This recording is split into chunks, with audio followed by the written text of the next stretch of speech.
মানে গানটার লেখার কারণ ওইভাবে কিছু ছিল না, কিন্তু আমি আর কি একটা ফেজ থেকে যাচ্ছিলাম যেখানে আমার ব্রেকআপ হয়েছিল।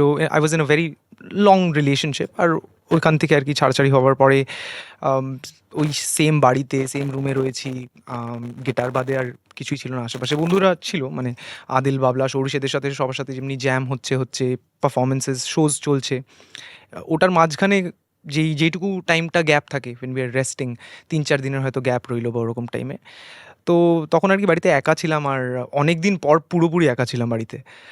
আর এইভাবে একটা সিচুয়েশনের মানে ফেস করে নিয়ে আর কি গেছিলাম, তাই জন্যে কয়েকটা আরও গান বানাবো ওই আইডিয়া নিয়ে বসেছিলাম গিটারটাকে নিয়ে, কেন কি অন্য কিছু আর ভাল লাগছিল না, না বাইরে যাচ্ছিলাম না লোকজনের সাথে দেখা করছিলাম।